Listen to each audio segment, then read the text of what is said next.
Alors aujourd'hui, on va voir un sujet qui me tient beaucoup à cœur, qui s'appelle le hacker mindset. Pendant tout ce cours, en fait, hacker a deux sens. Hacker peut effectivement vouloir dire quelqu'un qui a à voir avec la sécurité informatique et qui va essayer de casser des codes informatiques. C'est pas ça qui m'intéresse. Ce qui m'intéresse, c'est la définition originale du mot hacker qui vient du MIT. Et hacker au MIT dans les années 80, c'est quelqu'un de très smart, mais d'une façon très particulière. Parce que être intelligent au MIT, ça impressionne personne, puisque c'est un peu le critère de sélection. Donc tout le monde est rationnellement intelligent. Mais ce qui fascine au MIT, c'est les gens qui ont de l'astuce. C'est-à-dire que pour un problème donné, ils vont réfléchir avec une perspective complètement originale par rapport à ce problème. Et c'est ça qu'on a appelé hacker, c'est les gens qui étaient capables d'apporter des réponses hyper originales aux mots, à la réflexion. Alors, pourquoi aujourd'hui on va parler des hackers? C'est pas du tout, en fait, ça n'a rien à voir avec le fait de coder, pas coder et toutes ces histoires-là. Ça a vraiment à voir avec une histoire d'état d'esprit. Et il faut voir que les hackers sont quand même des gens extrêmement dominants dans l'entrepreneuriat contemporain. Et quel que soit le milieu et quel que soit l'endroit dans le monde. Alors pourquoi? D'abord parce que, mine de rien, c'est des gens qui ont reçu la formation la plus cool du monde à une époque où en fait cette formation était assez peu disponible. C'est qu'ils ont appris comme des autodidactes à une époque où finalement être autodidacte c'était pas la chose la plus valorisante du monde. Je pense que le fait d'être autodidacte est devenu un fait de gloire en soi, mais ça c'est une victoire culturelle des 20 dernières années. Il y a 20 ans, être autodidacte, ça voulait simplement et formellement dire ne pas avoir été à l'école. Et ne pas avoir été à l'école voulait simplement et formellement dire que vous étiez un nul. Il y avait aucune voie alternative à ça. Et les hackers, en fait, sont les premiers à avoir brisé le tabou du self-learning et à avoir démontré qu'il était possible d'apprendre sans être dans une structure. Et la deuxième chose, c'est que finalement, il y a une façon très très simple de comprendre pourquoi la France, malgré tous ses ingénieurs, n'a pas d'entrepreneurs. C'est tout simplement parce que ingénieur est différent de hacker. Certains ingénieurs sont des hackers, mais tous les hackers ne sont pas des ingénieurs. Et c'est le point extrêmement important, c'est que cette obsession qu'on a eue de l'ingénierie pendant des années et des années, et qui a voulu raconter à tout le monde que la seule façon d'apprendre la programmation ou faire des entreprises ou fabriquer des produits, c'était avant tout de devenir ingénieur, a mené en fait à une incompréhension générale des qualités nécessaires. Alors, qu'est-ce que c'est le hacking? Le hacking, c'est avant tout un mindset, c'est carrément une philosophie de vie.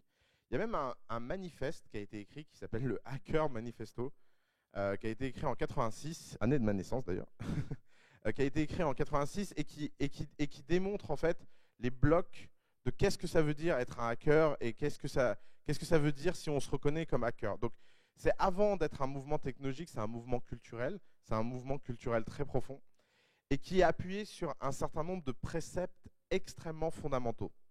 Le premier, c'est que done better than perfect. C'est des gens qui sont obsédés par, on va appeler ça une culture du doer. On l'entend souvent, cette histoire de culture du doer, vaut mieux faire les choses que les penser, blablabla. Et en fait, s'il y a un endroit au monde où ça a été vrai, c'est chez les hackers. Et ce qui fait que quand ces hackers sont devenus entrepreneurs, ils ont importé ces méthodes-là dans l'entreprise. Alors, qu'est-ce que ça veut dire done better than perfect? Ça veut tout simplement dire que vous n'essayez jamais de rien faire de façon parfaite. Vous essayez simplement tous les jours de faire de votre mieux, mais pour réaliser un boucle et un cycle complet. Alors, il y a ce dessin que j'adore, qui me fascine depuis que je suis tout petit. C'est comment dessiner une chouette, how to draw a hole, et vous voyez un type qui fait un rond, un rectangle et un triangle. Et en fait, je ne sais pas si vous l'imaginez, mais un rond avec un rectangle et un triangle, c'est une chouette en fait. C'est juste que c'est la première façon la plus simple de dessiner une chouette. Et une fois que vous avez fait ce rond, ce rectangle et ce triangle, après vous pouvez commencer à faire les plumes, les détails, le bec. Et la grande différence entre la façon de hacker une chouette et le fait de dessiner formellement une chouette, c'est que quelqu'un qui va dessiner formellement une chouette essaiera de dessiner d'abord le visage de façon parfaite, puis le corps de façon parfaite, puis les plumes de façon parfaite, etc. Mais il mettra beaucoup de perfection. Un hacker, il commencera par une forme vulgaire de chouette et petit à petit, il va gommer, redéfinir, regommer, redéfinir. Et donc, vous aurez 200 versions de la chouette, en fait. Sauf que dans ces 200 versions de la chouette, il verra tous les problèmes, il verra tous les détails, et il verra justement pourquoi c'est pas parfait. Et ça, c'est appuyé sur une croyance psychologique extrêmement profonde. C'est qu'il est extrêmement important de voir les choses pour savoir si elles sont réussies ou pas. Il y a un grand fantasme dans l'entrepreneuriat, c'est celui de l'anticipation rationnelle. C'est de se dire, si je planifie bien les choses, alors je ne ferai pas d'erreur. Et donc, oh là là, grand jamais. Et donc, rationnellement, puisque j'ai anticipé et puisque j'ai regardé les choses en détail, alors je ne ferai pas d'erreur. Et donc, comme je ne fais pas d'erreur, je n'aurai pas besoin de recommencer, puisque recommencer quelque chose est la plus grande forme d'inefficience sur Terre. Si je recommence quelque chose, c'est que je suis un nul. Et en fait, le hacker, c'est le retournement de ce mindset. C'est de se dire, si tu fais quelque chose en une fois, c'est forcément que tu l'as mal fait. Et en plus, si tu l'as mal fait, tu ne vas pas pouvoir voir pourquoi, parce que tu auras mis tellement d'efforts à le fabriquer, tu auras mis tellement de toi-même là-dedans, qu'il ne te restera rien en fait comme énergie pour recommencer. Et donc, c'est un point de psychologie de base. C'est beaucoup plus facile de jeter une journée de travail à la poubelle que de jeter 6 mois de travail à la poubelle. Et donc, ces fameuses itérations, c'est qu'il faut toujours être dans ce cycle où l'obsession est de livrer des choses. D'ailleurs, le deuxième motto du hacker, c'est le cheap it fast. Qu'est-ce que ça veut dire cheap it fast? Alors évidemment, c'est très lié à la programmation, mais ce n'est pas qu'un sujet de programmation, le hacker mindset. C'est l'idée qu'il faut absolument délivrer ce qu'on a décidé de faire le plus rapidement possible. Et donc c'est le corollaire du premier. C'est le corollaire du si je m'en fiche que ce soit parfait, alors je n'ai pas besoin de réfléchir sur à quelle vitesse je dois le faire. Il y a une seule bonne réponse à ça, c'est de le faire le plus rapidement possible. Et alors, la dernière chose que ça implique, et c'est ce qu'on va appeler le triptyque de la culture hacker, c'est que forcément, si vous faites les choses de façon non parfaite, que vous les faites le plus rapidement possible, forcément, you will break things. Forcément, vous allez avoir des bugs. Forcément, il va y avoir des ratés. Forcément, vous allez casser des choses. Et forcément, vous allez vous retrouver dans une situation où il va falloir l'admettre et passer à la suite. Et c'est pour ça qu'en fait, la plupart des gens ont un problème avec le mindset hacker. C'est qu'ils ont terriblement peur de tomber dans cette situation qui est le ridicule. Et que des gens leur disent, mais en fait, c'est ça ton truc, ou c'est ça ton logiciel, ou tu vois bien que ça marche pas, ou machin. Et en fait, je pense que les hackers ont une chance incroyable culturellement. Et alors ça, c'est méchant, mais en fait, c'est vrai. C'est que comme ils ont tous été des nerds dans leur enfance, ils ont un niveau de réceptivité à la moquerie qui est infini. C'est plus rien les atteint. Algolia rentre de Y Combinator. Je leur dis, mais c'est quoi? Alors, qu'est-ce qu'il a de tellement spécial, Paul Graham? C'est super simple. Tu peux le critiquer devant lui, ça le touche même pas. Et ça fait. Apparemment, rien ne l'a jamais touché dans sa vie. Et ça, en fait, c'est un point nerd fondamental.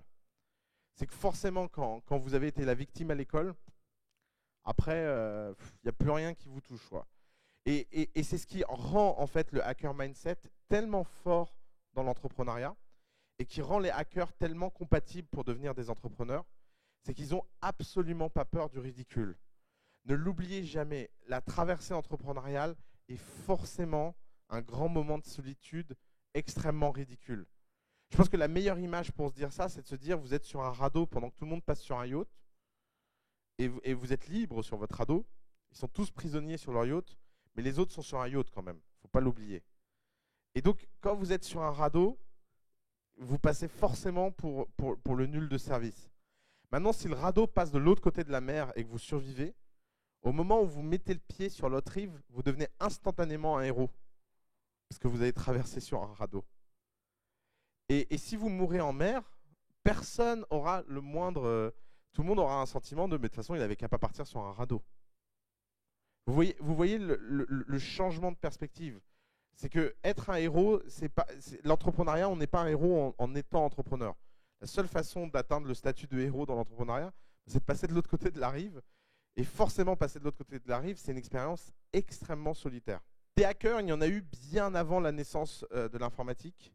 Et pour bien que vous compreniez très bien mon point aujourd'hui et que, encore une fois, je vais le répéter, ce n'est pas une histoire d'informatique. L'un des premiers grands hackers de l'histoire pour moi, il y en a deux, c'est Edison et Pasteur. Alors vous voyez, on est très très très loin avant l'informatique. Mais pourquoi Pasteur est l'un des, comme ça je vais prendre un français pour une fois, pourquoi Pasteur est l'un des premiers grands hackers de l'histoire?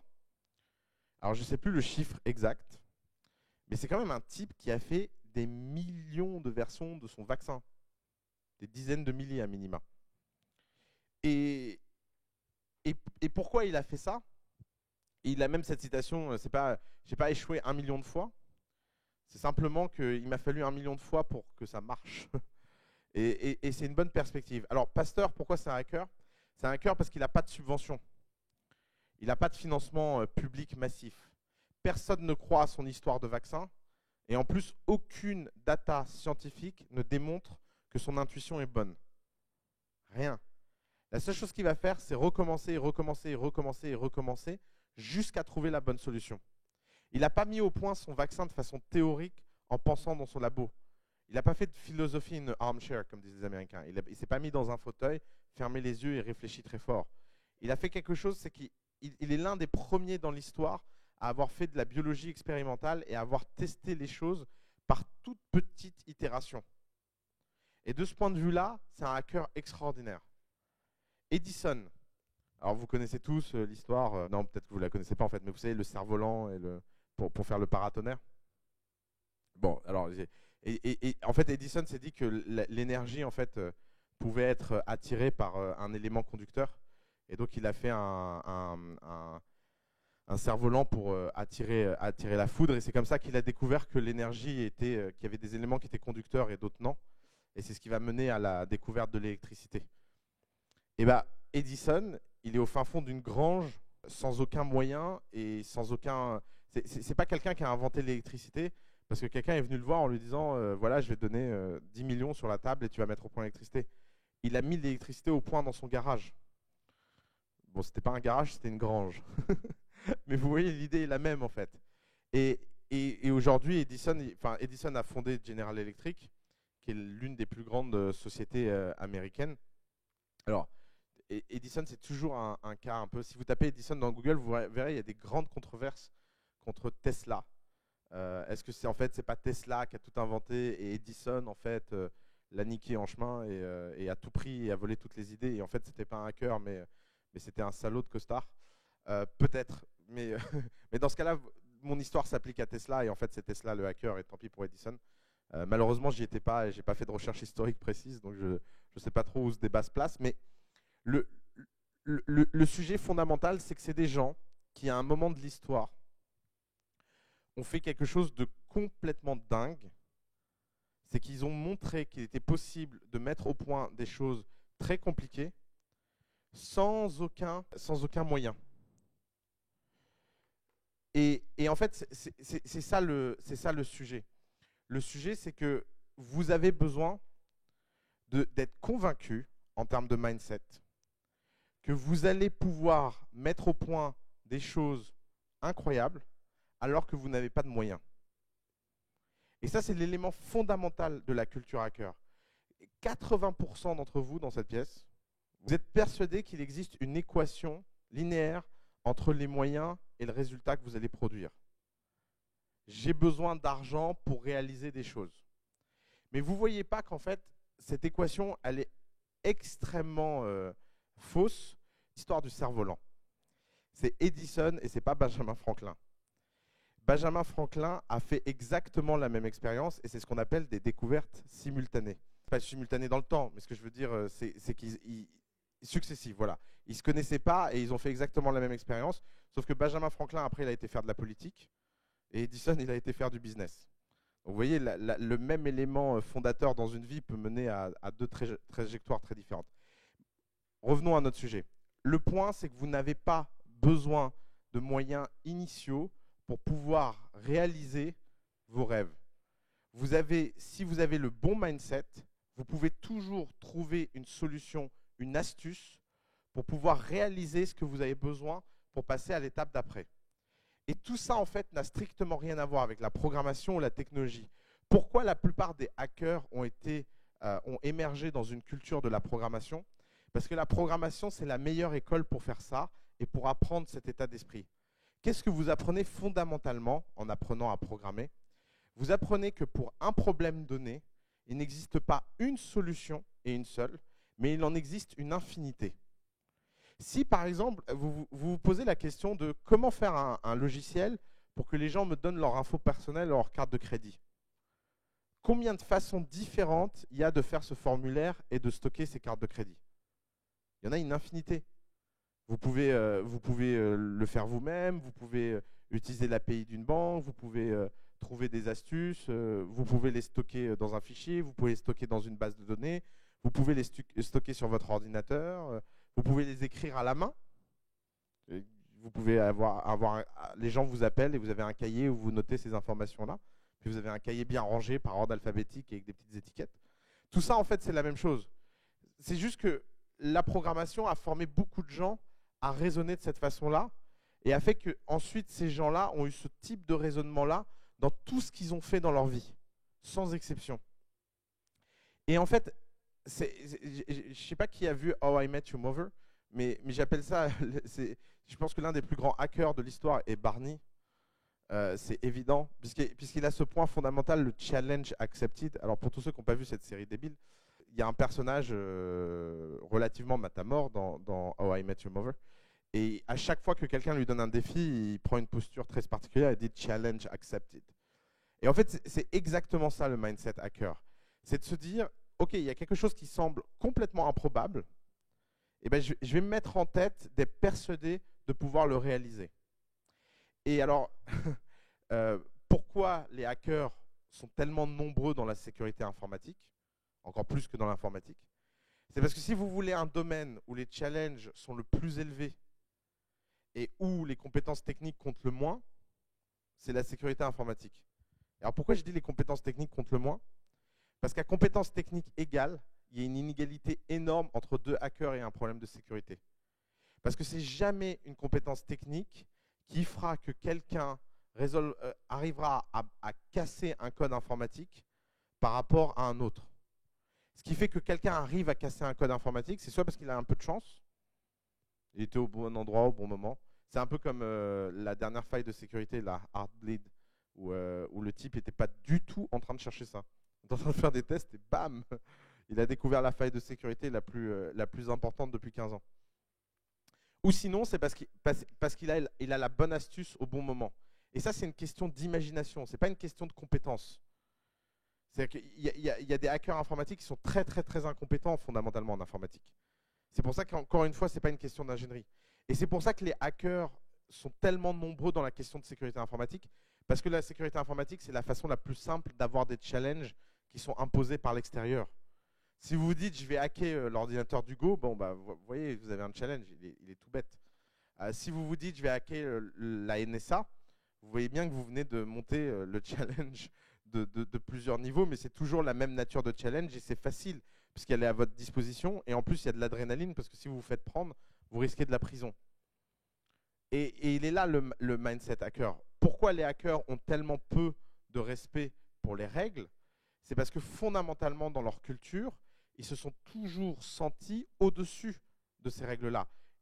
Si vous pensez que l'information doit être libre, si vous pensez que c'est bien de copier des choses, que tout ça, en fait, devrait être un grand partage anarchique d'informations, bah, quelqu'un qui va protéger des données et en les mettant derrière, par exemple, les vidéos ou la musique, derrière des protections, et bah, tout simplement, en fait, il va être dans la situation où il aura un challenge évident et la règle n'est pas importante.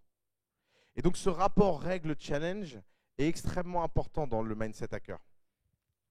Alors la deuxième chose, vous connaissez cette histoire de think out of the box? Vous savez que tous les consultants en innovation prennent, ils disent voilà, il y a une boîte et puis il faut penser en dehors de la boîte. Alors moi je préfère la version hacker de think out of the box, qui est blew away the box. C'est cramer là la boîte, vous verrez, ça marche. Autre élément de la culture hacker. La culture hacker est forcément, et elle n'est pas dans la, comment dire, elle n'est pas dans la galvanisation et la glorification du système. Quand vous dites think out of the box, finalement vous respectez le système. Puisque vous dites la boîte, elle est très bien, elle a sa place dans l'univers. Il suffit simplement de sortir de la boîte pour avoir une perspective nouvelle sur la boîte. Mais la boîte reste l'élément central de votre raisonnement.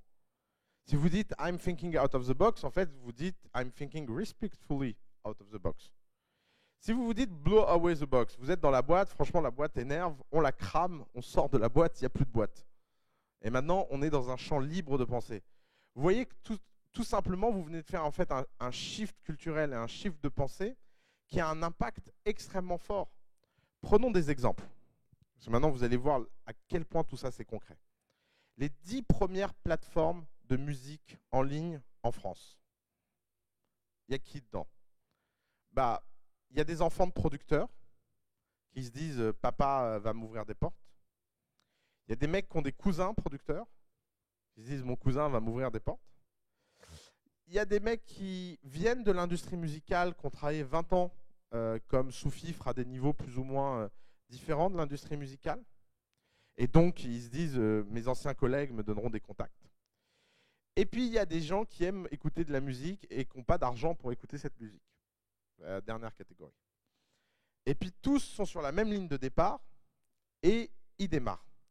Alors, les premiers qui ont papa qui est producteur, en fait, ils ont oublié quelque chose de fondamental. C'est que finalement, leur relation avec papa n'était pas si saine que ça. Et papa ne comprend pas trop pourquoi le fiston veut bousiller le business. Donc lui ne démarre même pas. Et papa lui dit, t'inquiète pas fiston, un jour tu reprendras le business, reste calme. Laisse les grands faire. Il y a ceux qui ont un cousin producteur. Alors eux, ils ont fait une alpha. Et alors ils ont fait une alpha comment? Ils ont été voir les gens et leur ont posé la question, voilà, est-ce que si on offre la musique gratuite et que vous ne pouvez plus vous gaver sur le dos des gens avec des prix complètement délirants, ça vous intéresserait? Alors les types les regardent et disent non, ça ne nous intéresse pas. Et alors ils se disent bon, c'est parce qu'on ne l'a pas bien vendu l'histoire. Alors ils ont fait des slides de plus en plus beaux, de plus en plus incroyables, et puis ils sont passés comme ça de chaîne de production en chaîne de production. Alors eux, ils ont été jetés à la poubelle, personne n'en a entendu parler. La troisième catégorie, les anciens de l'industrie musicale, alors eux, ils sont intéressants. Eux, ils sont intéressants parce qu'ils jouent au billard à plusieurs bandes. Alors qu'est-ce qu'ils ont fait? Ils ont été voir des gens en leur expliquant qu'ils venaient de l'industrie musicale, donc social proof énorme, qu'il fallait leur donner de l'argent pour mettre au point une plateforme en faisant travailler 4 ingénieurs dans une cave, payer un demi-SMIC, parce que le projet était incroyable et qu'ils allaient leur filer 2% du truc. Et tout ça mènerait au point une plateforme avec plein de features, plein de boutons et de préférence des trucs qui clignotent. Et que quand ils auraient tout ça, ils pourraient aller voir leurs copains de l'industrie musicale. Et leurs copains de l'industrie musicale seraient tellement impressionnés qu'ils leur donneraient tous les droits pour pouvoir vendre la musique en ligne.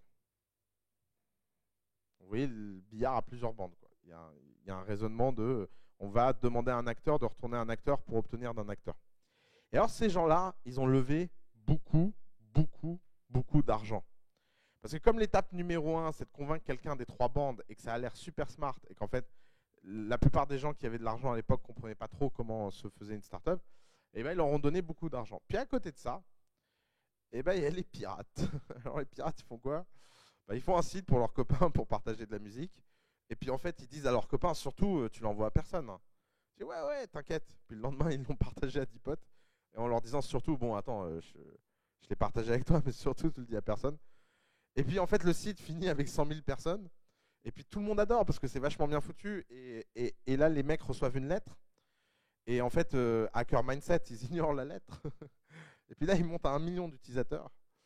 Et à ce moment-là, en fait, quand ils sont sur cette courbe incroyable de croissance, il y a les types d'en face qui rigolent, qui ont plein d'argent et qui disent ha ha ha.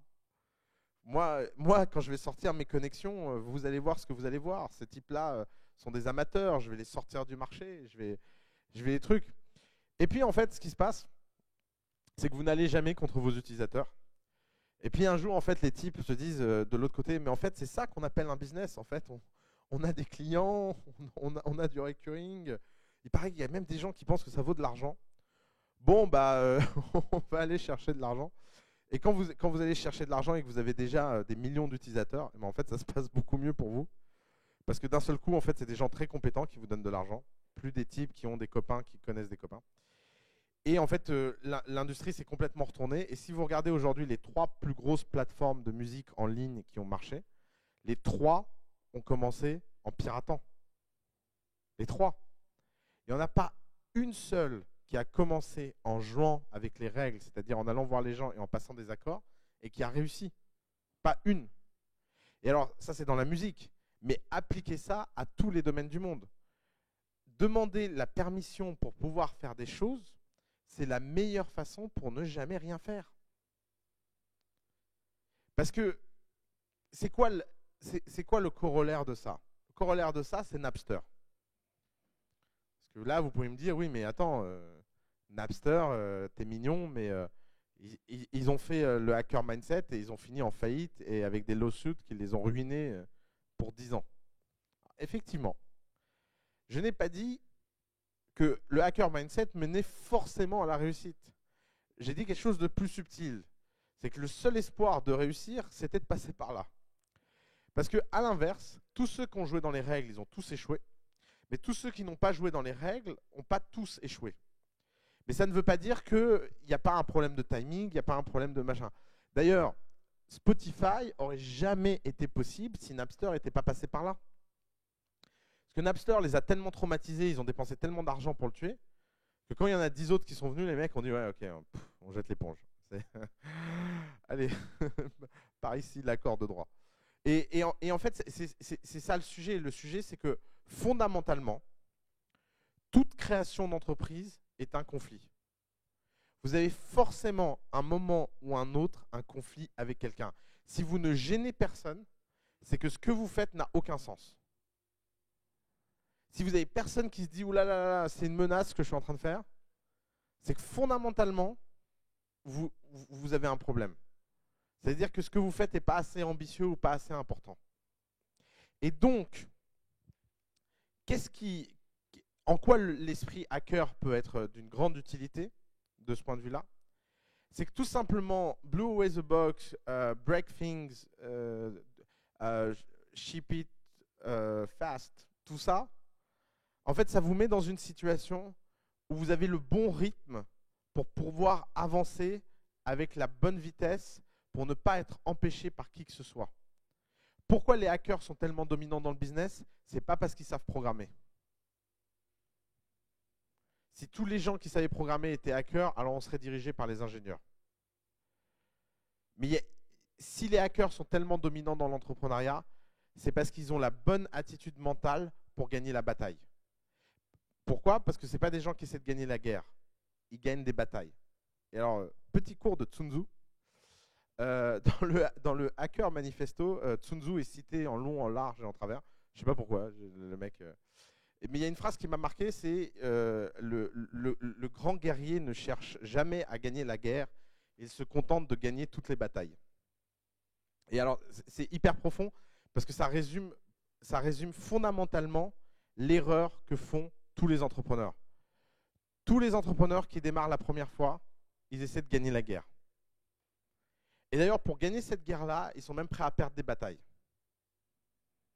Et ça, c'est terrible. C'est l'inverse qu'il faut faire. Il faut mener toutes les batailles, les unes après les autres, et être persuadé de ne jamais en perdre une. Et parce que si vous n'en perdez jamais une, vous passerez toujours à la bataille d'après avec encore plus de force. C'est un peu comme si là on jouait à un jeu qui était de se dire on va diviser la salle en deux. D'ailleurs, non, même pas, c'est encore plus drôle comme jeu. On va pas diviser la salle en deux. Le but du jeu, c'est de fabriquer la plus grosse armée le plus rapidement possible pour écraser tous les autres. Alors, vous avez deux façons de fabriquer l'armée. La façon numéro 1, c'est que vous pouvez aller convaincre les gens de rejoindre votre armée. S'il y a de la conviction, il y a de la perte de légitimité, les gens vont se dire mais pourquoi il fait ça, etc. Et pourquoi ce serait lui, pas moi le chef, et tous les problèmes qu'il y a dans la fondation d'une boîte. C'est-à-dire que comme vous ne délivrez pas et que vous n'avez pas de légitimité par l'action, les gens se disent « Oh là là, mais pourquoi je lui ferais confiance à lui ?» Alors il y a une deuxième méthode, c'est vous casser la figure de quelqu'un, et avant qu'il soit vraiment très mal, tu lui dis « Bon, j'arrête si tu rejoins mon armée. » Puis après, à 2, vous allez casser la figure d'un troisième, puis à 3, vous allez casser la figure d'un quatrième, et en fait, vous avez gagné une légitimité par l'action. Alors évidemment, je ne veux que personne casse la figure de personne, c'est métaphorique tout ça. Mais le sujet, c'est que vous êtes en situation d'avoir gagné des batailles, et donc d'avoir gagné de la légitimité. Et c'est peut-être au 4e ou 5e personne que les gens ne discuteront même plus parce qu'ils se diront oh, putain, ils sont tellement acharnés que je vais aller dans leur groupe. Je n'ai même pas besoin de me faire casser la figure avant d'aller dans leur groupe. Et c'est ça, en fait, la chose la plus dure à comprendre, c'est comment ne pas mener une guerre, mais pick the right battle. Comment vous faites pour savoir que le premier combat que vous allez mener est le bon combat? Parce que c'est ça, en fait. Quelle est l'erreur fondamentale que font la plupart des entrepreneurs? C'est pas de faire quelque chose, c'est de faire la mauvaise. Et comment savoir si quelque chose est important ou pas? Fondamentalement, la chose que vous devez retenir et la chose que vous devez vous poser, c'est est-ce que ce que je suis en train de faire va me faire changer de statut de légitimité ou pas? Et parce que quand je change de statut de légitimité, alors la perception que les gens ont de moi change. Et si la perception que les gens ont de moi change, alors je vais changer de dimension. Et ça, c'est la chose la plus difficile à comprendre. Il y a eu les 5 ans d'Urban Linker ici. Et j'ai demandé à... Donc Urban Linker, c'est une agence de recrutement qui a été fondée par un garçon qui s'appelle Jonathan Azoulay. J'ai demandé à Jonathan, alors c'est quoi la meilleure décision que tu aies prise de ta vie? Et il m'a dit, c'est de louer un bureau dont je n'avais pas les moyens. Parce qu'au tout début d'Urban Linker, il y avait ce bureau qui s'était libéré et c'était pas du tout à notre échelle. On était 3 employés et ça faisait 300 mètres carrés.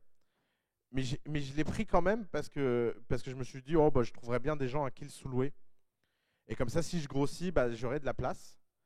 Et en fait, j'ai jamais vraiment eu besoin de la place. Mais ce que ça a fait, c'est que ça a complètement changé la perspective que les gens avaient de moi. Parce que les gens qui rentraient dans ce bureau se disaient ah, c'est incroyable, il a un grand bureau, c'est qu'il doit déjà être super successful. Ah ben je veux travailler avec lui. Et il me dit c'est super triste de se dire que la plus belle chose que j'ai faite de ma vie, c'est une mauvaise décision financière.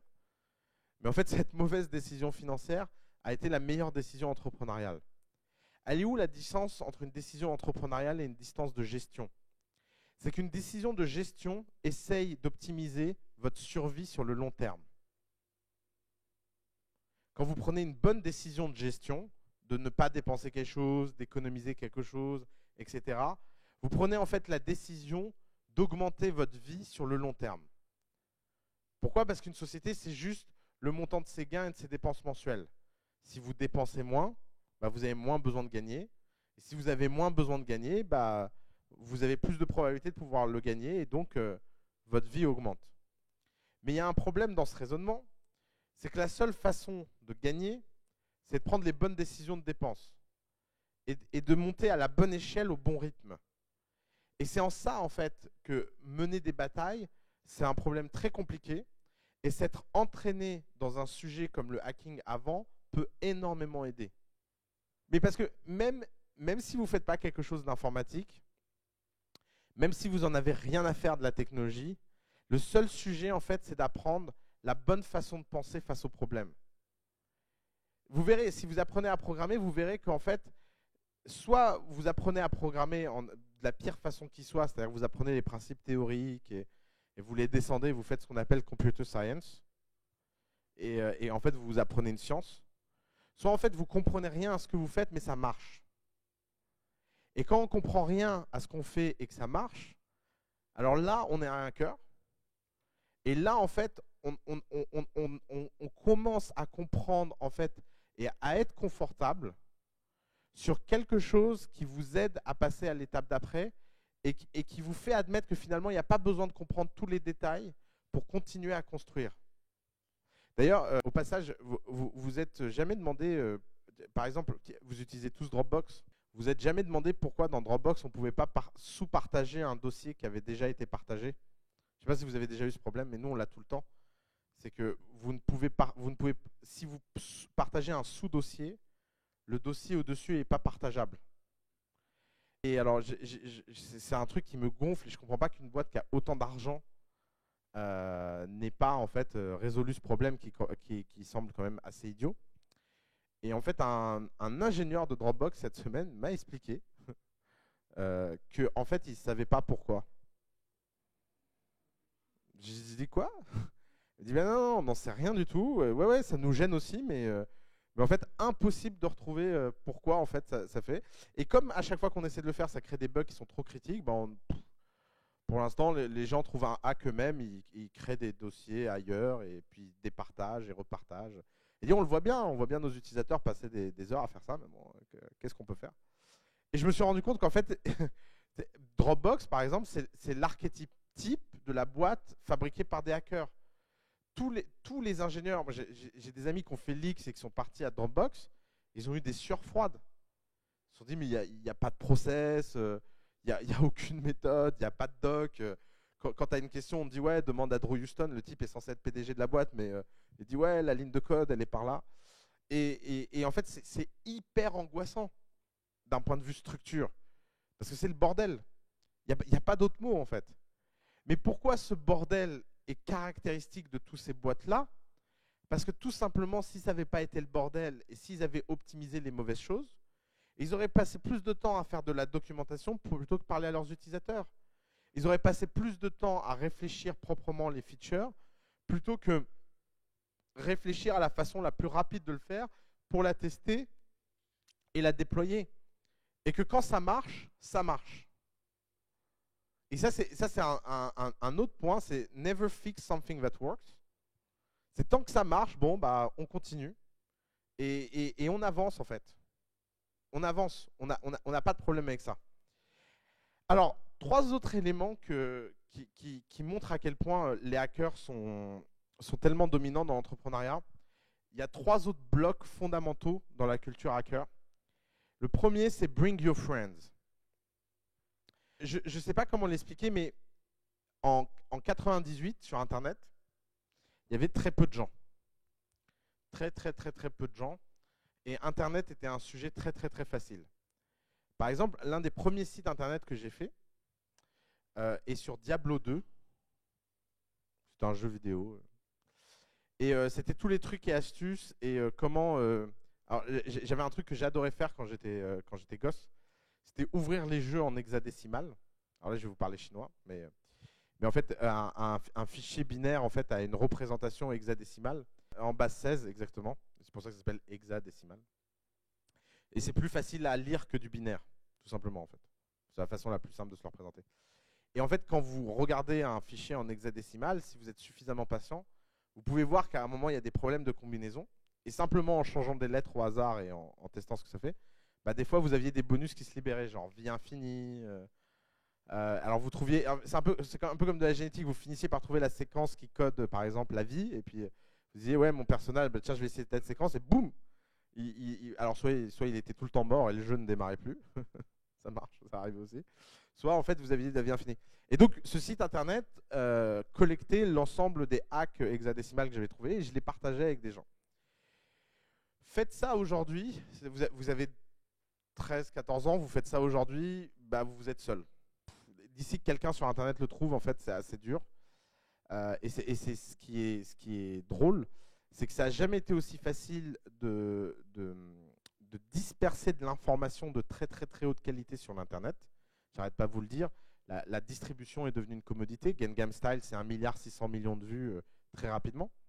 Mais à l'inverse, diffuser de l'information sans aucune utilité, ça, c'est devenu très dur. Et alors, pourquoi c'est très différent à l'époque ? Parce qu'à l'époque, mon site, il était, quand vous tapiez Diablo dans Yahoo, il y avait 3 sites qui sortaient. Il y avait le mien et 2 autres qui d'ailleurs ont été faits par des gens que je connais maintenant. Parce que comme je les ai vus sur Yahoo, bah, qu'est-ce que j'ai fait? Je leur ai écrit un email et on a parlé sur ICQ et on parlait tout le temps sur ICQ. Puis on a même essayé de faire un site ensemble après. Et ça c'était l'Internet des débuts. L'Internet des débuts, c'est 300 000 ou 400 000 personnes dans le monde, 20 millions en 98. C'est rien du tout, c'est une toute petite communauté. Et c'est une toute petite communauté qui, de toute façon, fréquente très très très peu de sites et très très très peu d'outils. Donc tout le monde est proche de tout le monde. Aujourd'hui, vous avez tout le monde sur Internet, donc c'est la même chose que dans la société. Passer des gens que vous connaissez aux gens que vous ne connaissez pas, ça a à peu près la même difficulté, même si c'est en ligne et que c'est facilité. Et en fait, le Bring Your Friends vient de là. Il vient que c'était très très facile au début de l'Internet d'amener les gens à faire des choses ensemble. Et ça a créé en fait des communautés qui jusqu'à présent sont toujours présentes. Je me rendais compte la dernière fois que la maison du Bitcoin à Paris, elle avait été créée par des gens que je voyais sur ICQ il y a 15 ans et j'avais même pas fait le lien en fait. Et c'est aussi ça en fait. Alors oui, pardon, ICQ c'était MSN avant MSN, c'est pour ceux qui n'ont pas connu. C'était un petit logiciel de chat qui était incroyable. Et il avait des petits bruits qui étaient très très symptomatiques. Dès qu'il y avait un petit bruit, vous couriez à l'ordinateur. C'était vraiment la belle époque. Bring your friends, ça veut dire que très facilement, tu trouves des gens pour faire des choses avec toi. Et ces gens-là amènent leurs amis et très très vite, les communautés se créent de façon organique. C'est-à-dire en fait, par exemple, dans The Family, j'ai deux types d'entrepreneurs. Je vais le formuler autrement. Dans The Family, j'ai deux types d'entrepreneurs. Il y a ceux qui viennent me voir et qui me disent, voilà, je cherche à trouver un associé, j'ai beaucoup de mal. C'est dur, je ne sais pas comment rencontrer des gens, c'est compliqué, je ne sais pas comment faire confiance, machin. Puis à côté de ça, vous avez les entrepreneurs qui viennent et vous expliquent, oui, alors je cherchais un CTO sur tel sujet, j'ai été sur tous les forums de CTO sur le sujet, j'ai posté un message, j'en ai trouvé un à Nantes, j'ai pris le train, j'ai été lui parler, on a bien accroché, on a passé 6 heures dans un café, le soir je lui ai proposé 40% de ma boîte. C'est quoi la différence entre les deux? Est-ce que les autres il y avait moins de gens disponibles et il y avait moins de trucs? Non, c'est juste que l'autre se dit, quelqu'un qui est sur un forum, je ne le connais pas. Quelle est la caractéristique numéro 1 de ces gens-là? C'est qu'ils ont un hacker mindset et qu'ils cherchent ce que le type dit sur un forum et qui partent de l'hypothèse que ce que le type dit sur un forum représente qui il est, et donc j'ai pas besoin de plus le connaître pour lui faire confiance. Mais ça suppose déjà d'avoir la culture forum, d'avoir la culture du virtuel, de faire confiance aux traces que les gens laissent en ligne, et de ne pas faire de distance entre le monde réel et le monde virtuel. Et donc c'est pour ça qu'en fait, au bout de 6 heures, il lui propose de s'associer, parce qu'en fait, c'est pas qu'il a eu besoin de 6 heures pour décider qu'il avait envie de s'associer avec lui, c'est que ça a pris 6 heures pour convaincre l'autre de s'associer avec lui. Et en fait, il est là le sujet. Le sujet, c'est que ce hacker mindset a créé une communauté de gens qui se rencontrent jamais, qui sont derrière l'ordinateur, mais qui ont pourtant l'impression de se connaître en fait. Deuxième chose, give it away. Give it away, c'est l'idée que rien ne vous appartient, et donc vous devez passer votre temps à le donner. Alors évidemment, ça s'est incarné dans l'open source, mais c'est encore plus profond que l'open source. C'est l'idée qu'en fait, copier n'est pas mal. Prenons, tiens, on va jouer à ce petit jeu. Entrepreneur dans The Family qui a le hacker mindset, entrepreneur qui ne l'a pas. Entrepreneur qui ne l'a pas. Ouais, alors on développe une app et cette app, elle doit faire la fonction A. Et cette fonction A, ça fait des mois qu'on réfléchit dessus. Et là, on a fait quelques maquettes et voilà les résultats qu'on a. Ça, c'est le non-hacker mindset. Maintenant, le hacker mindset. Alors, on a besoin de faire A, et on s'est dit, tiens, c'est marrant, qui fait le mieux A au monde? Les gens qui font le mieux A au monde dans un autre contexte, c'est les gens qui ont développé alpha et bêta. On a été voir comment ils l'ont fait, on l'a copié, on a pris la synthèse des deux, on l'a implémenté dans notre app. On a fait ça en 2 jours, et au bout de 2 jours, les utilisateurs nous ont dit, oui, mais le contexte, il est différent, parce qu'en fait, votre A dans alpha, ça marchait, mais là, dans theta, ça ne marche plus. Et donc, il faudrait plutôt le changer comme ça. Et donc, en 1 semaine, c'était au point. Et là, on a 10 000 utilisateurs et on passe à la fonction B. Pendant ce temps-là, l'équipe haute. Ouais, alors on comprend pas. Il n'y a personne sur notre truc là. Alors on s'est dit en fait, c'est parce qu'on n'a pas de marketing. Et donc on devrait peut-être faire un peu de com. On devrait peut-être faire un truc comme ça. Tu connais une bonne agence de PR? Pendant ce temps-là, de l'autre côté. Ouais, alors là, on a été contacté par des journalistes, ils veulent écrire un article sur notre truc, mais bon, on n'est pas trop à l'aise parce que tu crois qu'on devrait les laisser écrire un article? Voilà. Et ça, c'est ma vie au quotidien. J'ai un mur comme ça, et je vois les deux types d'attitudes, et c'est constant. Qu'est-ce qui se passe dans le premier monde? Bah, dans le premier monde, c'est des gens qui pensent. Alors, il y a la bonne version et la mauvaise version. La bonne version, c'est qu'ils sont tellement respectueux du travail des autres qu'ils n'ont pas envie de le piquer. Ça c'est la version noble.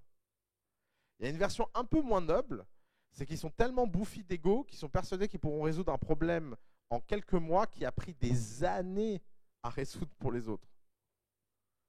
Et en fait, il est là le point, le sujet, tout ça, c'est que c'est que vous avez besoin de comprendre que plein de gens ont déjà fait plein de choses et partir de ce socle de connaissances-là, c'est plus facile d'innover que de repartir de zéro.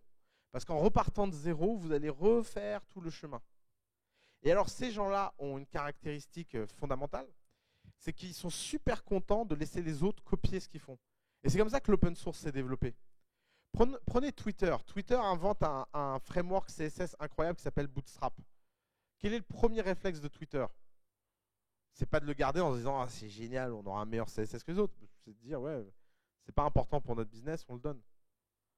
Et en fait, toutes ces histoires d'open source, etc., ont une brique fondamentale philosophique bien plus profonde que l'open source. C'est pas juste oui, on aime bien donner, on aime bien partager. Alors il y a beaucoup de gens. En fait, c'est le problème de tous les mouvements, c'est que maintenant dans l'open source, c'est rempli de gens qui savent pas d'où l'open source vient et qui pensent que l'open source veut dire gratuit et veut dire je donne parce que c'est bien de donner. Mais non, je donne parce que c'est la façon la plus rationnelle de recevoir. Et alors ça, c'est le troisième point qui est, je pense, le point le plus fondamental. Et là, l'un de nos combats les plus gros, c'est le pay it forward. Le pay it forward, c'est quoi? C'est un élément culturel hippie qui vient d'une sorte de représentation de l'univers très simple. C'est que dans l'univers, si on donne sans réfléchir, alors on reçoit sans compter. Méditez tous là-dessus. Si on donne sans réfléchir, on reçoit sans compter. Alors qu'est-ce que ça veut dire de façon très concrète? Ça veut dire qu'à chaque fois que quelqu'un vous demande de l'aide, eh ben vous lui donnez l'aide, que ça vous rapporte quelque chose ou que ça ne vous le rapporte pas. Et vous n'essayez jamais de réfléchir à quoi ça vous rapporte. Alors je vais vous refaire ma petite histoire. Hacker mindset vs non-hacker mindset. Bonjour, je suis SoShape. Je rencontre une personnalité incroyable qui a un réseau fabuleux. Et cette personne me propose de m'introduire à des gens. Et en échange de ces introductions-là, une fois qu'elle a fait les intros, elle vient me demander une commission sur l'argent qui est passé entre ces gens-là et SoShape. Ça c'est du pas pay it forward. Pourquoi? Parce que légitimement, philosophiquement, cette personne pense sincèrement que c'est légitime que, étant donné qu'elle leur a rendu service et qu'ils en ont profité, elle a raison de tirer profit d'une partie de ce bénéfice. Et d'ailleurs, économiquement, ça se tient. Hein, c'est pas illégitime, c'est pas grave. C'est juste économiquement profondément idiot. Et économiquement. Et d'ailleurs, je vais vous retourner l'argument d'une façon économique. C'était quoi le hacker mindset? Le hacker mindset, c'est qu'elle aurait fait l'intro et elle l'aurait fait sans réfléchir. Et résultat, elle aurait créé une dette virtuelle psychologique auprès des types de SoShape qui se seraient dit, putain, cette nana, elle nous a quand même aidé à un moment difficile. Et à un moment ou un autre, ils auraient renvoyé l'ascenseur. Forcément, mécaniquement. Et faites ça à l'échelle. Donc mettez ça puissance 10, puissance 99, puissance 1000. Et vous verrez l'impact que ça a. Là, ce qui s'est passé, c'est que SoShape, ils ont payé la com, ils n'ont pas cherché. Mais plus jamais ils l'appelleront. Parce qu'ils considèrent qu'ils ont payé le service. Donc le graphe, en fait, il est cassé. Et donc pour un gain de court terme, elle vient en fait de supprimer un gain de très très très long terme extraordinaire. Pay it forward, c'est l'idée qu'économiquement, le long terme vaut toujours plus que le court terme. Parce qu'à long terme, les choses s'accumulent. Et que donc vous avez un intérêt fondamental à toujours aider les gens autour de vous sans réfléchir.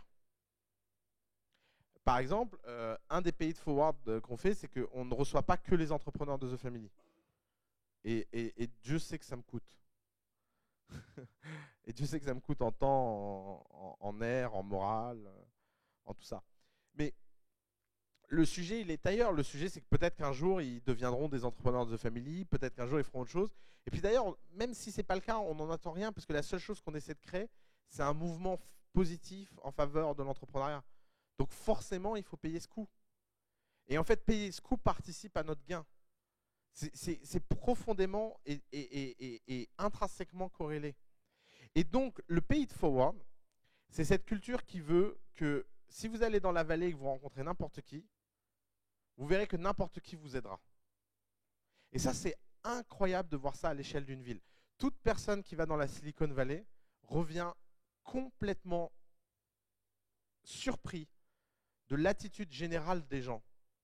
Mais cette attitude générale des gens, elle provient de quelque chose, d'un mécanisme très rationnel en fait. C'est que comme toute l'économie repose sur le fait que tout est fluide, forcément s'il y a le moindre agent qui grippe dans la machine, il est rejeté immédiatement par la machine.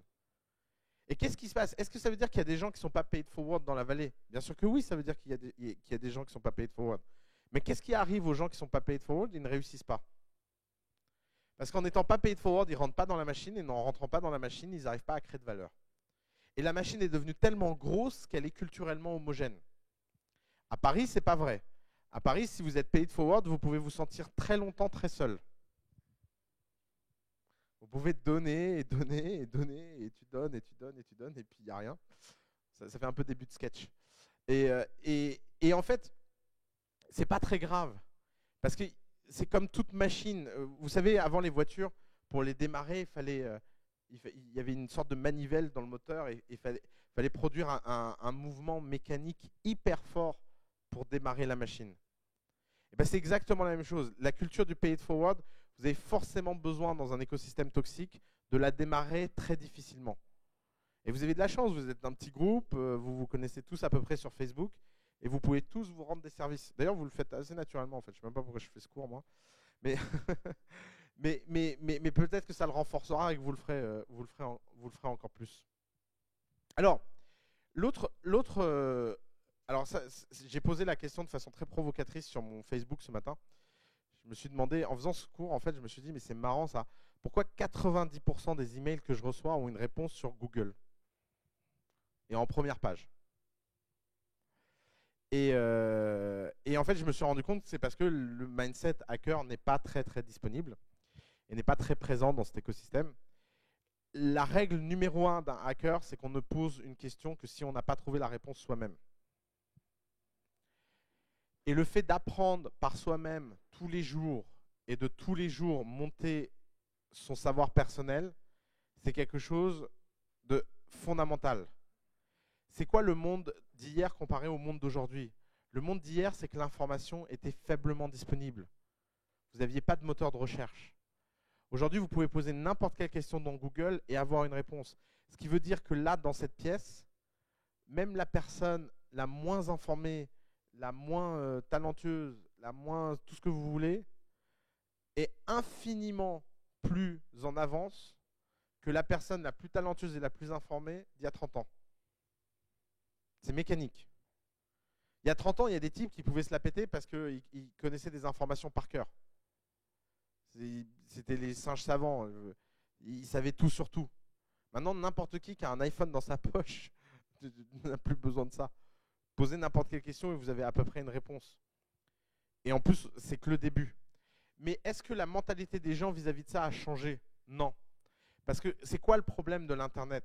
Le problème de l'Internet, c'est que pour trouver l'information, il faut savoir recouper l'information. Le problème de l'Internet, c'est que quand vous lisez quelque chose, ce n'est pas forcément vrai. Et donc, vous devez apprendre à croiser les choses, vous devez apprendre à obtenir des infos de plusieurs sources différentes. Et obtenir des infos de plusieurs sources différentes, ça demande de l'effort. Et cet effort, en fait, la plupart des gens préfèrent ne pas le faire et se dire, bon, je vais demander à une autorité de confiance, comme ça, j'aurai la réponse. Et à nouveau, vous avez fait un raisonnement de court terme contre un raisonnement de long terme.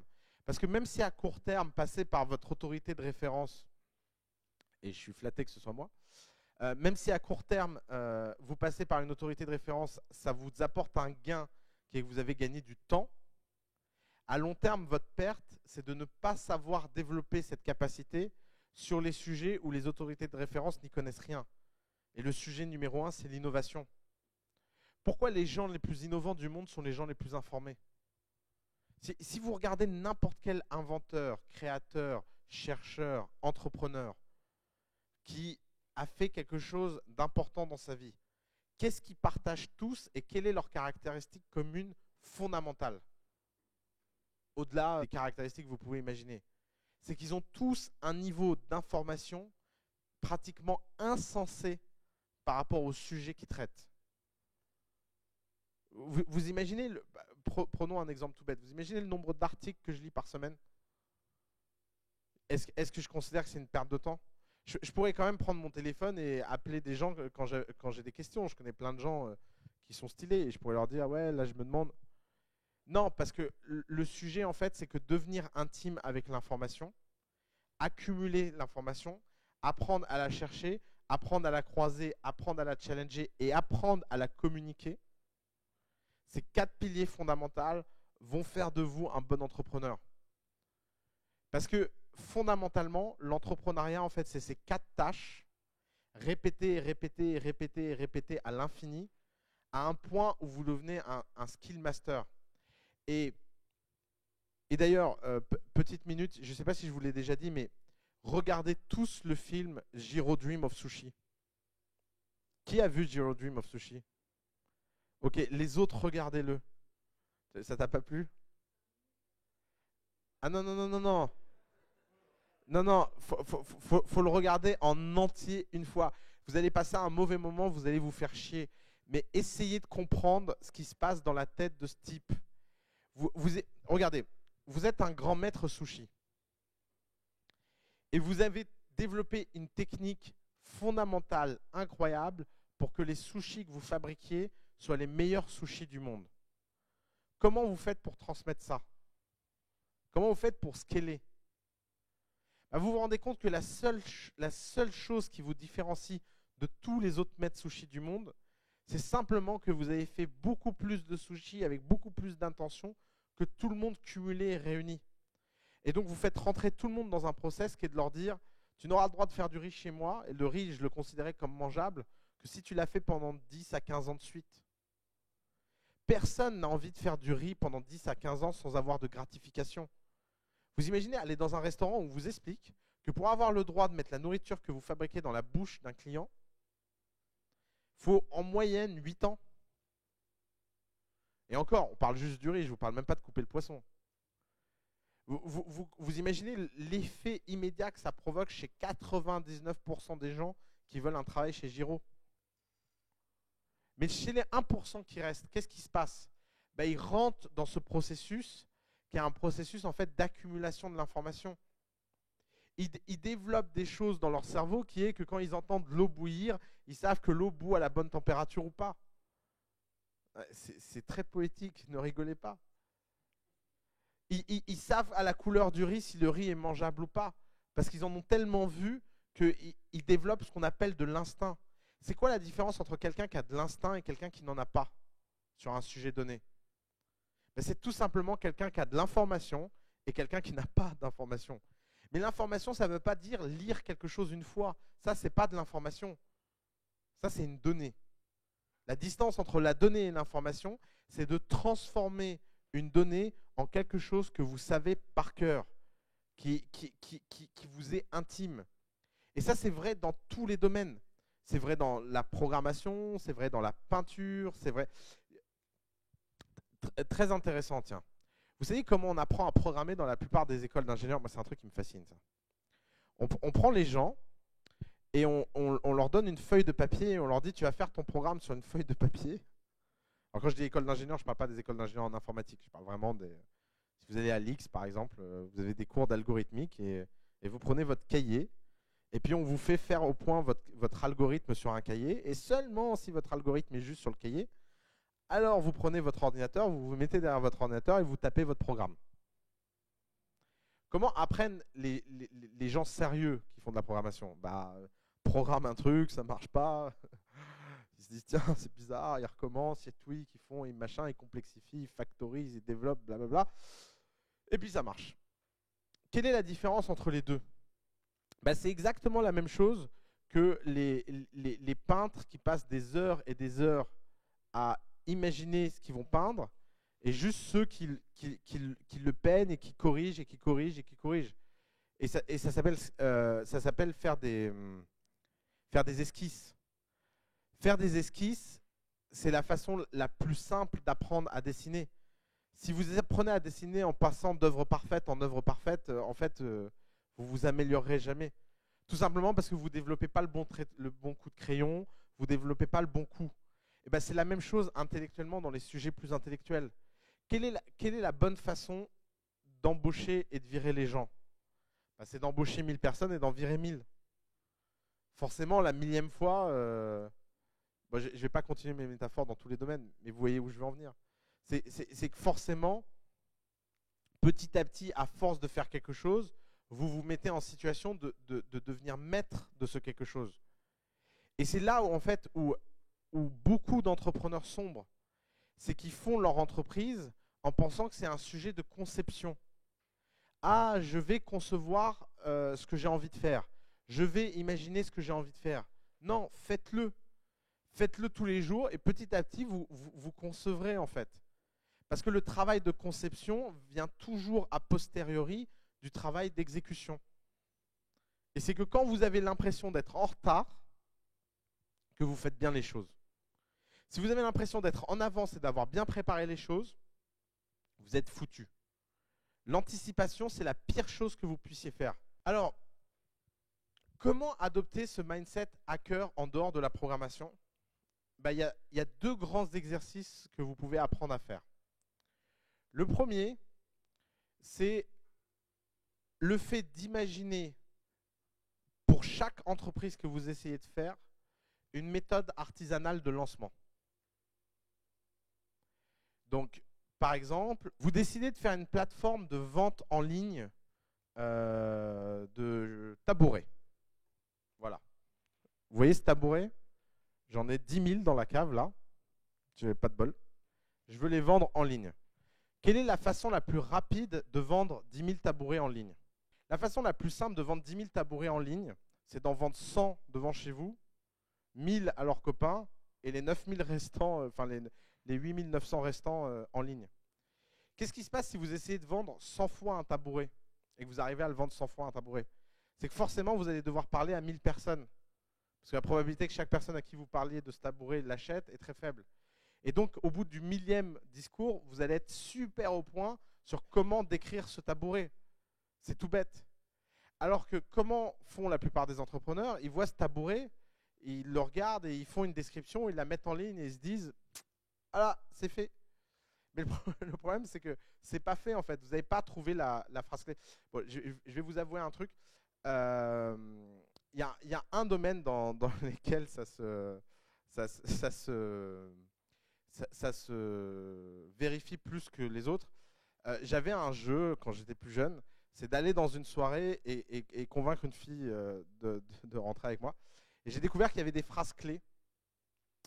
Et en fait, je testais des dizaines et des dizaines de phrases juste pour voir quand ça marchait.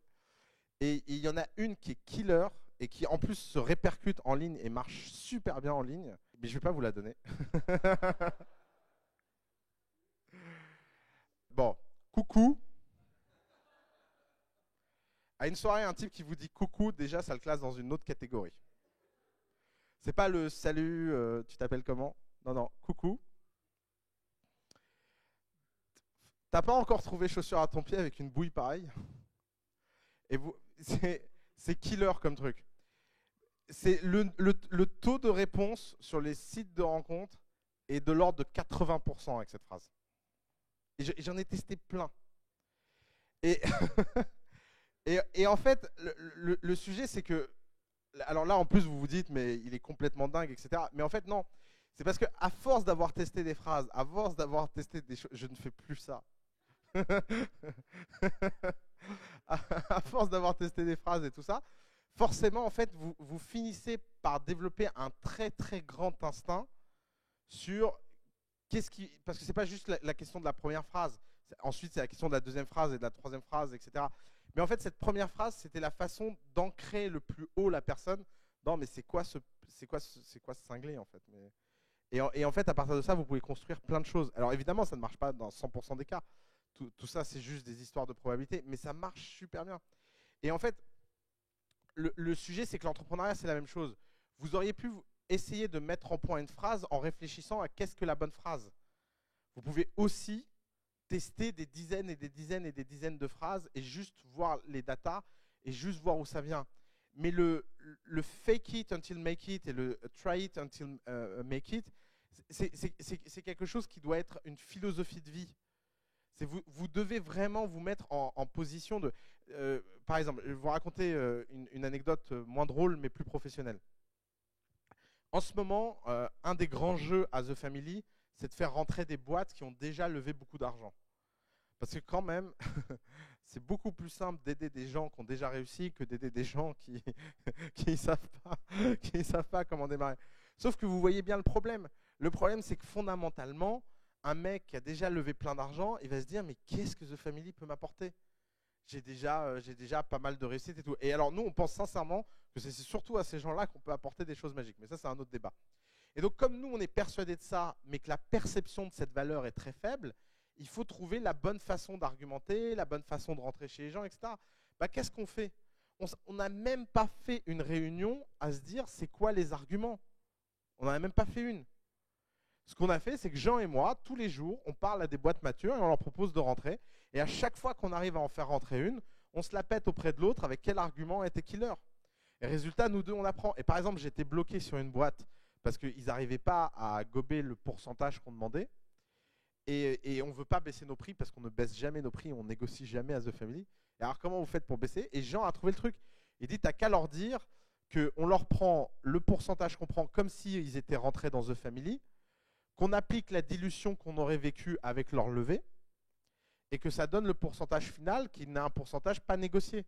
C'est killer comme truc. Et là, ils disent tous oui. Mais vous voyez le point, c'est que pour en arriver là, on s'est pris plein de bananes. Et il y a plein de gens qui nous ont dit non. Et en plus, maintenant, les gens qui nous ont dit non, on les recontacte avec les nouveaux arguments et on regarde s'ils disent oui. Et maintenant qu'ils disent oui, on en contacte les autres. Et puis, vous voyez le jeu. Maintenant, on dit aux gens, ouais, voilà, sur le dernier mois dans The Family, il y a 6 boîtes qui sont rentrées et qui ont chacune levé plus de 2 millions. Résultat, toute boîte qui lève plus de 2 millions, maintenant, elle se dit, ouais, faudrait peut-être qu'on envisage de rentrer dans The Family. Je suis mort de rire parce qu'on n'avait aucun service. Et alors, qu'est-ce qui se passe ? C'est que maintenant qu'ils sont dans The Family, bah, on les a eus par la conviction. Sauf qu'il n'y a aucun service pour eux, là. Ça n'a pas du tout été pensé pour eux. Donc, qu'est-ce qu'il faut faire ? Maintenant, il faut courir et il faut créer des avantages. Et on est au taquet sur qu'est-ce qu'on peut faire. Et alors, qu'est-ce qu'on fait ? On fait beaucoup de choses à la main. Et pourquoi on fait beaucoup de choses à la main ? Pour ne plus les faire à la main. Et alors, de quoi a besoin une grande boîte ? Elle a besoin d'être encore plus grande. Et donc, comment on fait ça ? On fait ça en apportant des services à l'échelle, en fait. Et on aurait pu faire tout l'inverse. On aurait pu réfléchir à quoi avait besoin une boîte qui a déjà levé. On aurait pu essayer de le mettre au point pour convaincre les boîtes de rentrer. Vous voyez la grande différence de méthodologie, ça n'a juste rien à voir. Et c'est ça le sujet, en fait. Le sujet, c'est comment faire pour donner l'envie aux gens de façon simple. Et la seule façon de trouver la façon la plus simple de donner envie aux gens, c'est de le faire et de le refaire et de le refaire. Et avoir les gens en face de... La meilleure façon de mettre au point un site internet, c'est d'avoir les gens en face de vous. Ça peut paraître complètement contre-intuitif, mais c'est en faisant des choses au-delà de la normale dans le physique que vous allez capter de l'information qui vous permettra d'avoir des résultats au-delà du normal dans le virtuel. Alors prenons des exemples. AngelList, plus grande plateforme de mise en relation entre investisseurs et entrepreneurs.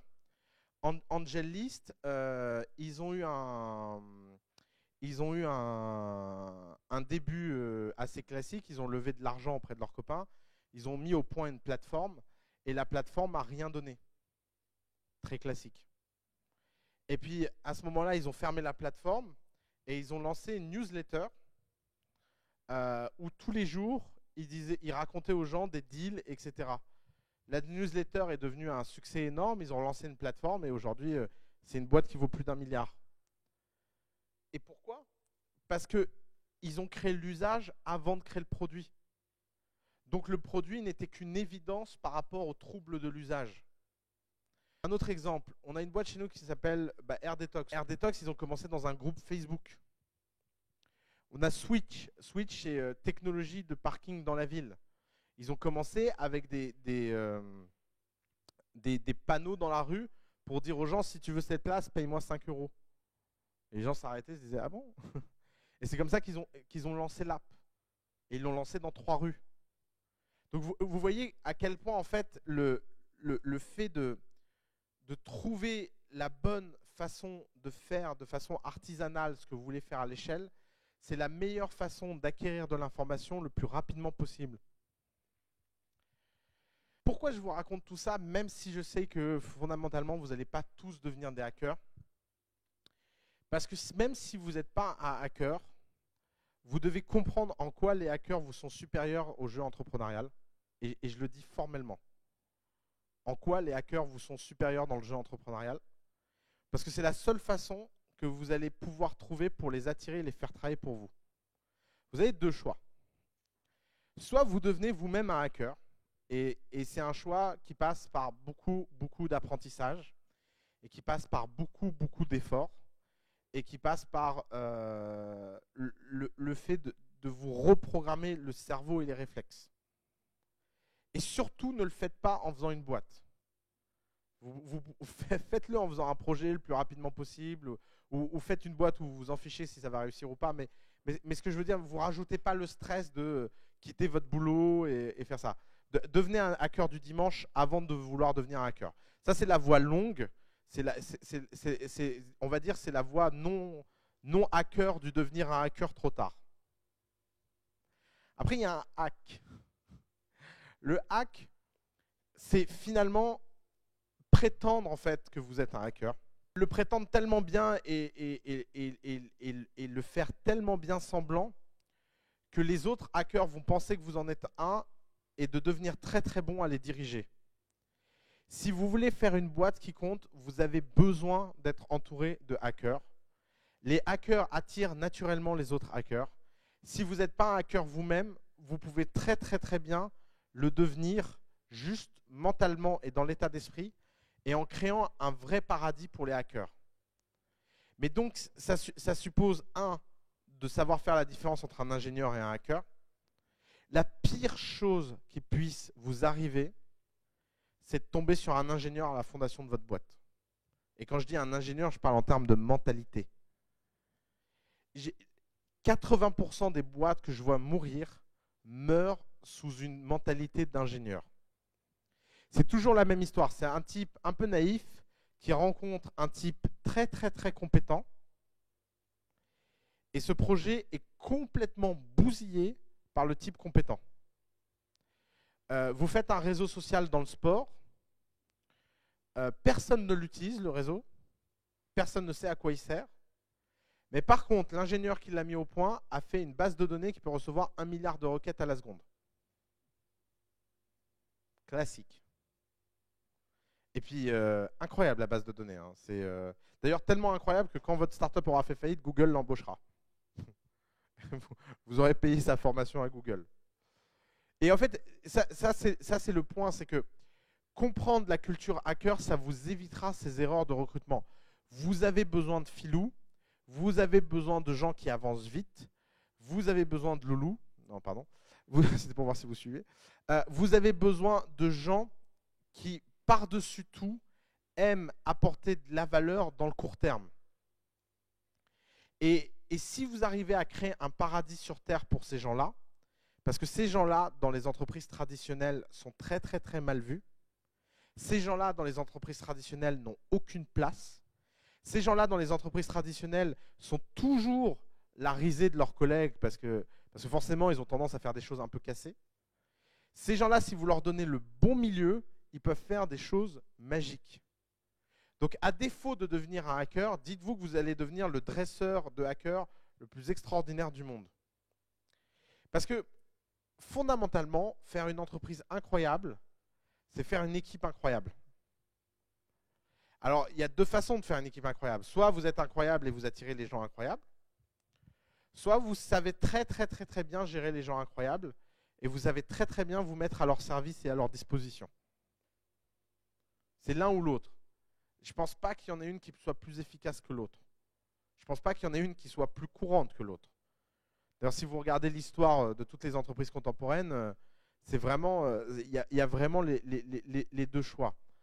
Mais ce que je veux vous dire, c'est que le but de la session aujourd'hui, c'est pas de vous dire « Ah, vous allez tous devenir un hacker ».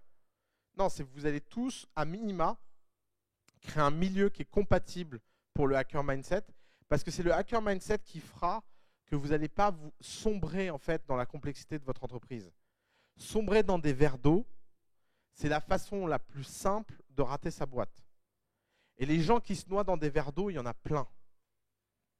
C'est hyper courant. 5 points pour créer un environnement incroyable pour un hacker. Comprenez que les hackers aiment résoudre des problèmes. C'est ni des gestionnaires, ni des bâtisseurs, ni des gens qui construisent sur le long terme. Ils aiment résoudre le problème et passer au problème d'après. Ça veut dire plein de choses. Ne mettez jamais un hacker à la maintenance. Vous mettez un ingénieur à la maintenance. C'est là où vous voyez que tout le monde a sa place dans le monde. mais si vous avez des gens qui ont cet état d'esprit, mettez-les à la croissance, mettez-les au nouveau. Par exemple, prenons un cas très classique.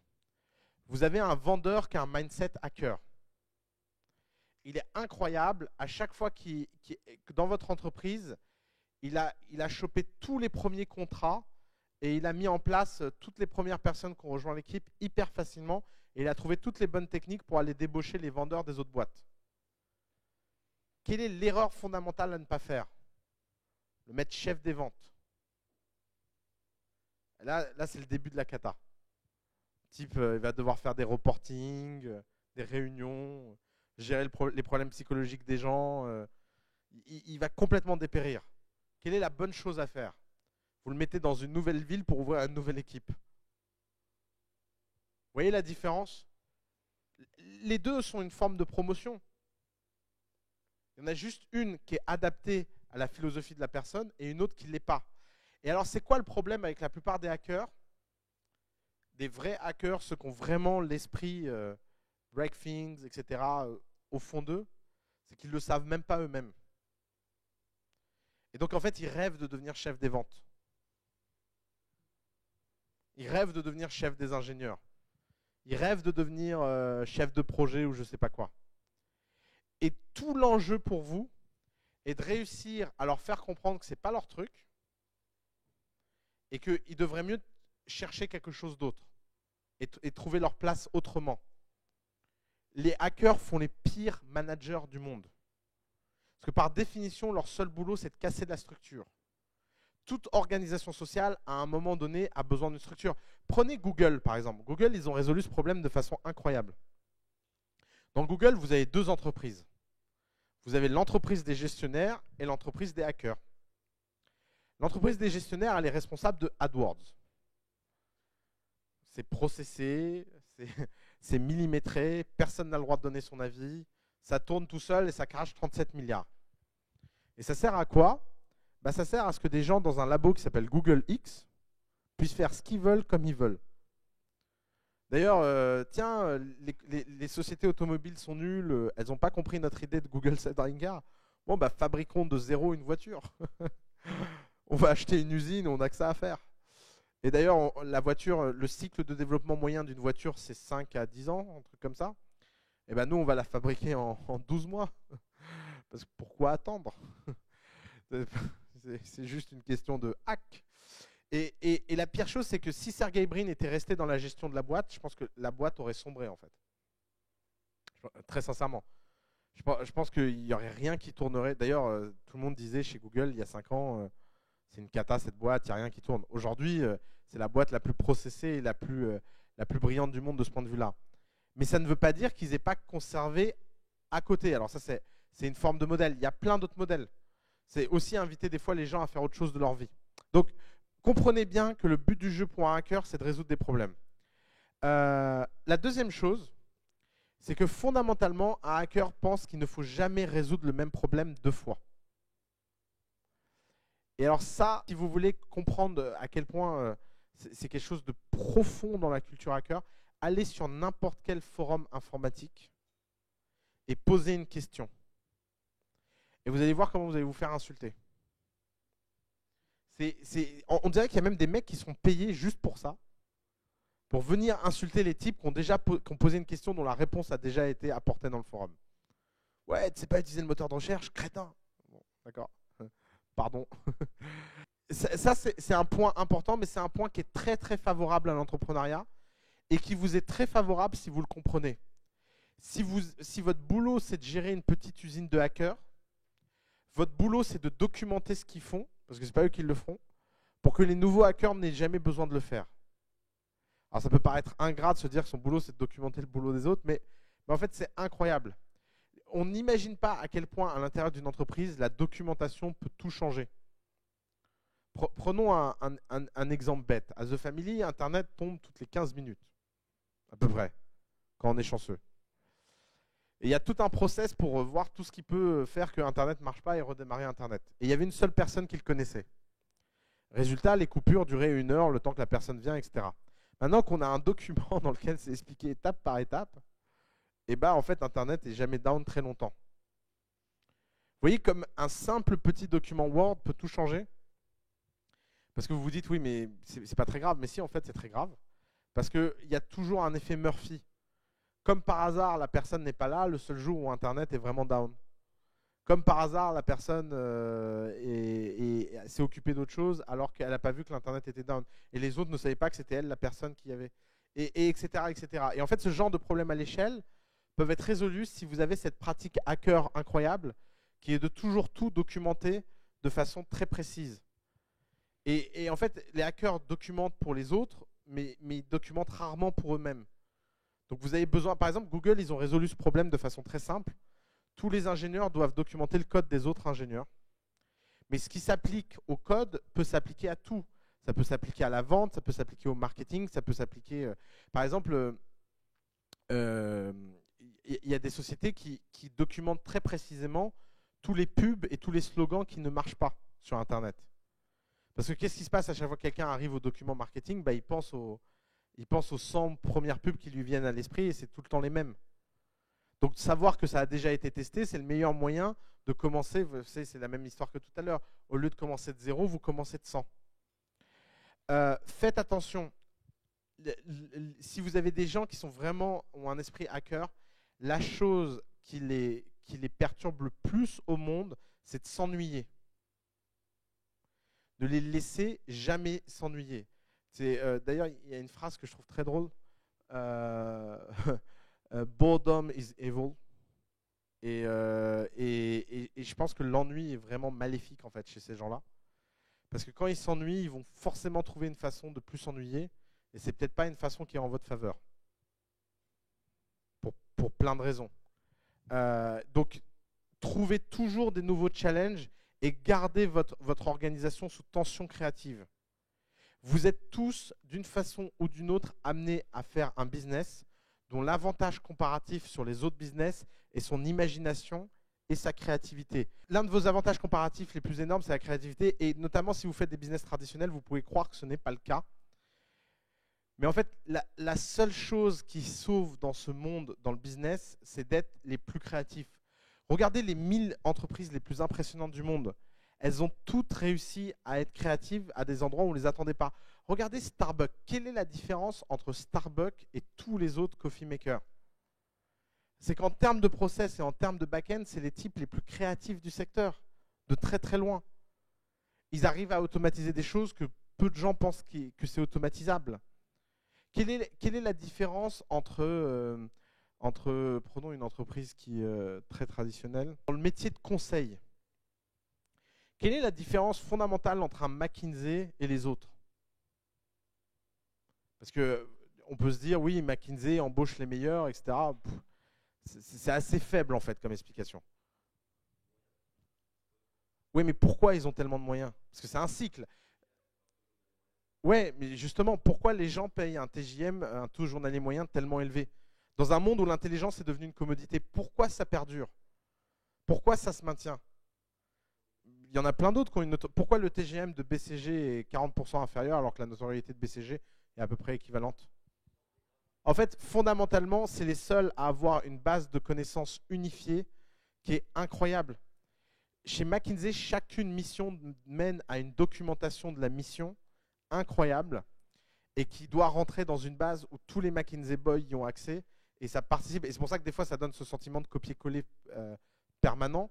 Mais en même temps, ça rassure les mecs de se dire « Ah bah c'est cool, c'est le meilleur d'Australie qui réfléchit à mon problème alors que je suis au Kentucky. » Parce qu'ils ont réussi à créer cette culture unifiée avec ce savoir unifié et ces data unifiées. Et ça, c'est unique sur le marché du consulting, à ce niveau-là. Pourquoi 5 à sec se développe beaucoup plus rapidement que les autres pressings? Est-ce que c'est juste financier? Non, c'est juste qu'ils ont les meilleures machines à laver. Parce qu'ils ont tweaké eux-mêmes en fait leur système de pressing et leur système. C'est les seuls qui ont des ingénieurs qui réfléchissent à ces sujets-là. Et d'ailleurs, ce n'est pas des ingénieurs pour le coup, parce que même s'ils ont un titre d'ingénieur, ils ont vraiment un esprit hacker. Regardez Dyson. Dyson, c'est le royaume du hack. C'est des types qui font de l'ingénierie très très haut niveau, mais avec un hacker mindset incroyable. Apple, ils ont l'impression de sortir des produits hyper unifiés, hyper léchés, etc. Mais vous verriez le processus à l'intérieur de création chez Apple, il est par itération incroyable. Ils impriment en 3D, ils font du fast prototyping bien avant tout le monde sur le marché. Ils ont fait de la modélisation 3D, ils ont créé tous ces outils de représentation et d'imagination avant tout le monde sur le marché. Et pourtant, ils donnent le sentiment de ne sortir que des choses parfaites. C'est parce qu'en fait, ils le sortent à plusieurs échelles. C'est juste l'échelle finale qui est votre échelle où c'est parfait. Mais les gens, il y a déjà des employés d'Apple là qui rentrent chez eux avec un iPhone 7 ou 8. C'est des cycles produits extrêmement rapides en fait. Quatrième élément de la culture hacker, freedom is good. Vous devez absolument être obsédé par donner un maximum de liberté et de pouvoir à ces gens-là au sein de votre organisation. L'élément culturel le plus fondamental pour ces gens-là, c'est d'avoir beaucoup de liberté dans ce qu'ils font. Et alors, la dernière chose, c'est que la limite à tout ça et la limite à faire semblant d'avoir cet esprit pour pouvoir favoriser cet esprit à votre service, c'est que l'attitude n'est pas la compétence et qu'il y a toujours une limite à ça. Et le fait d'être conscient de cette limite, ça vous évitera les critiques. C'est le fait de savoir que vous n'êtes pas le meilleur hacker de votre entreprise, ça vous mettra en position de toujours valoriser les gens de la bonne façon et de laisser les gens pouvoir exprimer leur créativité au service de votre entreprise. Et ça veut dire très bien payer les gens, ça veut leur dire donner des actions à la hauteur de ce qu'ils méritent, et ça veut dire ne surtout pas être radin sur ces sujets-là, combinés. Parce que forcément, dites-vous toujours que si quelqu'un d'intelligent ne travaille pas pour vous, il pourra travailler pour quelqu'un d'autre et peut-être même pour votre concurrent. Et c'est là l'élément de guerre le plus fondamental. Je vous l'ai dit tout à l'heure, le but du jeu, c'est de gagner toutes les batailles. la meilleure façon de gagner toutes les batailles, c'est d'avoir les meilleurs soldats. Merci beaucoup.